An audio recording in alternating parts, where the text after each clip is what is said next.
Değerli arkadaşlar, hepinize hayırlı cumalar dilerim. Bugün cuma.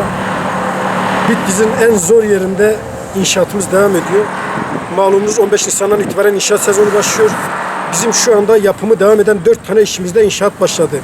Bunlardan bir tanesi arkamızda gördüğümüz Cemil Özgür'ün spor salonudur. Yine TOKİ 4. etapta bizim 24 destekli bir meslek lisemiz, 2 tane atölyemiz devam ediyor.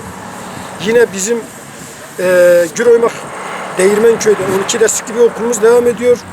Yine bizim Tatvan Fatih'te 16 destekli bir okulumuz devam ediyor. Bu inşaatların kavası bitmiş. Şu gördüğümüz işler de muhtemelen Haziran'a varmadan bu kava ve ince işlerimiz bitecek. Ama bunun haricinde bizim bu sene il genelinde irili ufaklı 17 tane yeni işimiz olacak. Ve biz bu 17 işimize de Allah mani keder vermezse 1 Haziran itibariyle başlayacağız.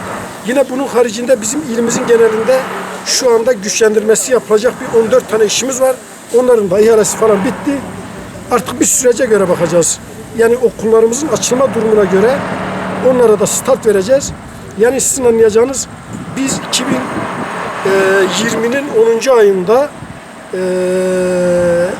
33 tane işimizi bitirmiş olacağız. Ve bu sene ilde de bu 33 burada olduğu için ilin ekonomisinde de epey bir katkısı olacak diye düşünüyorum. 2020 yılında devam edenlerle beraber 88 milyonluk bir yatırımımız devam edecek. 88 milyon liralık bir yatırımımız devam ediyor.